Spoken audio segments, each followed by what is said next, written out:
વિસાવદર રામેશ્વર આપાગીકા આશ્રમ સત્તાધાર ખાતે સંત પરંપરા મુજબ થયું હોલિકા દહન।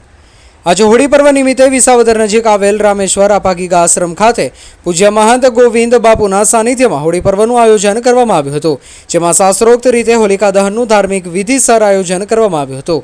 આ પર્વ નિમિત્તે રામેશ્વર આપાગીકા આશ્રમના સેવક સમુદાય પણ ઉપસ્થિત રહ્યા હતા।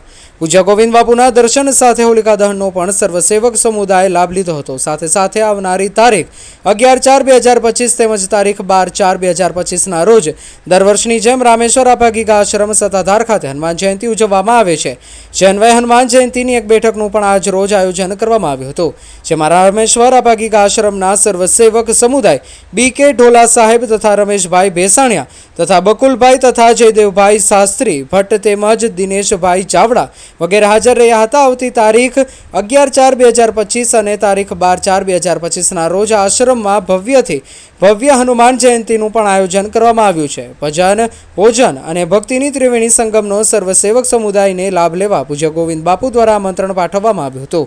આમ આજે હોળિકા પર્વ નિમિત્તે સંત પરંપરા મુજબ ધાર્મિક વિધિવત રીતે હોલિકા દહનનો કાર્યક્રમ પરિપૂર્ણ થયો હતો। રિપોર્ટર શ્યામ ચાવડા, વિસાવદર। આજે આગણ સુદ પૂનમ 14 હોલિકા દહનનો દિવસ છે। બહુ બધા ભક્તોએ લાભ લીધો અને સાંજે પણ 4 વાગે મિટિંગ હતી હનુમાન જયંતિ મહોત્સવની, પણ ભક્તોએ હાજરી આપી મિટિંગ કરી। સ્વયંસેવકો રસોડા ભંડારા તે બધે અનુનું પ્રમાણે તો આજે હોલિકા દહનના બધાને જય આપાગીકા રામેશ્વર સત્તાધાર ખૂબ ખૂબ શુભકામના, આશીર્વાદ।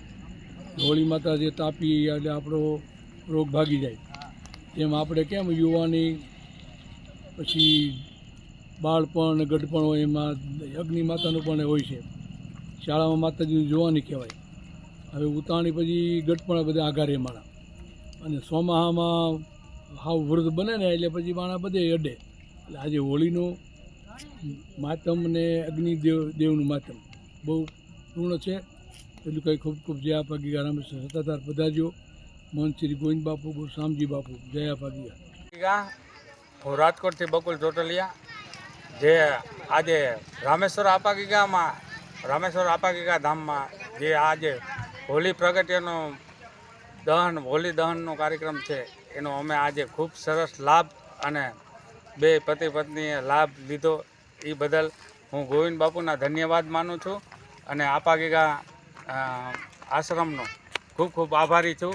એ બદલ હું આ સર્વને અભિનંદન આપું છું। જય આપાગીકા।